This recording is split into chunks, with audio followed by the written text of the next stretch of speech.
Today, we're diving into a classic computer science puzzle. How do you pull one piece out of a perfectly organized system without the whole thing falling apart? Well, a lot of that magic comes down to a super clever data structure called a binary search tree. It's absolutely built for speed. But what happens when you need to remove something? Yeah, it's not quite as simple as just hitting the delete key. Let's get into it. So here's our game plan. We'll start with what a binary search tree even is. Then we'll hit the deletion problem head-on, walk through how to solve it, and finally check out where these things are hiding in the real world. Okay, first things first. We've got to get our heads around the really elegant logic of the binary search tree, or a BST for short. This is where all its power comes from. So a BST is this special tree structure that lives by one simple yet incredibly powerful rule. You pick any spot on the tree, any node, and everything to its left is smaller and everything to its right is bigger. This strict, simple ordering, that's its superpower. Just burn this into your brain. Left is less, right is more. This is the mantra. Every single thing we do, adding, searching, and especially deleting, has to obey this one fundamental rule. If it doesn't, the tree loses its structure, and all that amazing speed just vanishes. And that's why we care. Because the data is organized this way, we can find any single item ridiculously fast. With every comparison, you get to throw away half of the remaining data. It's so much more efficient than just plotting through a huge list one by one. So searching is fast. Adding is fast. But taking something away? Now that's where things get really interesting. You know, when you add a new piece of data, it's easy. It just gets tacked on at the bottom like a new leaf on a branch. But when you remove a node, it could be anywhere. It might be right in the middle, holding entire branches of the tree together.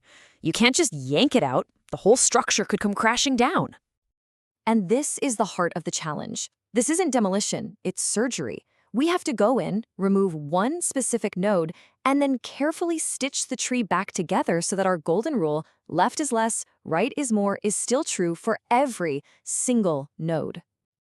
Luckily, some very clever people already figured out an elegant way to solve this, and it all boils down to just handling 3 different scenarios. So we've got a node with no children, a node with 1 child, and then the big boss, a node with 2 children. Let's tackle them one by one. First up, the easy one, case 1. If the node we want to delete is a leaf, meaning it has no kids of its own, we can literally just snip it off. We just tell its parent to forget it ever existed. The rest of the tree's structure is totally unaffected, nice and clean. All right, next up, the bypass. If our target node has only 1 child, we can just skip right over it. We tell the node's parent to connect directly to its grandchild, creating a new link that completely bypasses the deleted node. The order of the tree stays perfectly intact. And here we are, the main event. What if the node we need to delete has 2 children? I mean, if we just pull it out, we're leaving this huge gap separating its parent from 2 whole subtrees. We can't just bypass it this time, and we can't just leave a hole. So what's the play? The solution is actually a brilliant little magic trick.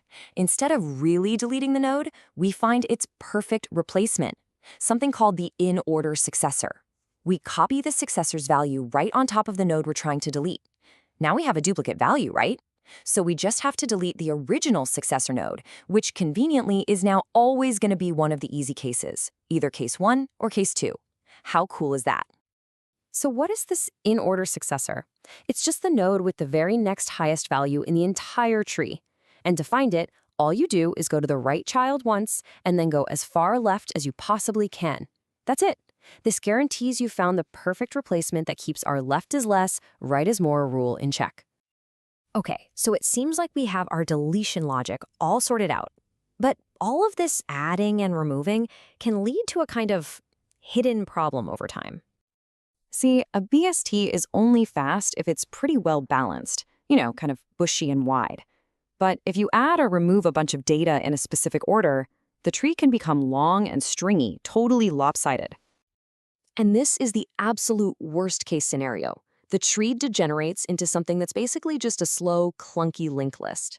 All of our clever, efficient structure is just gone. And searching for something is no better than just going through a list one item at a time. And the performance difference is just dramatic.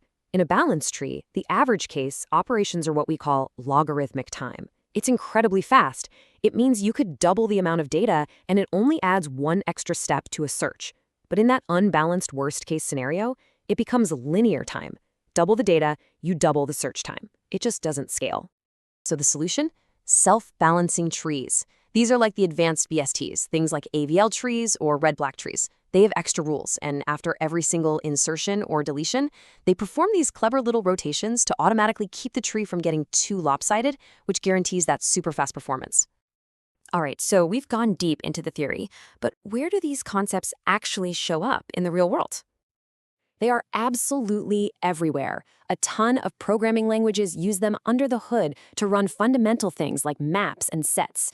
They're used in peer-to-peer networks, in data compression, and even in rendering the 3D worlds you see in video games. Yeah, for real. In video games, a variation helps the game engine quickly decide which objects you can see. And in data compression, for, say, an MP3 file, a similar structure is used to assign shorter codes to more frequent sounds, which is what makes the files so much smaller. The core principles are everywhere. The binary search tree is just this perfect example of how a single, simple rule, left is less, right is more, can be the foundation for incredibly powerful and efficient systems. It really makes you wonder, doesn't it? What other simple ideas are out there, just waiting to be scaled up to change the world?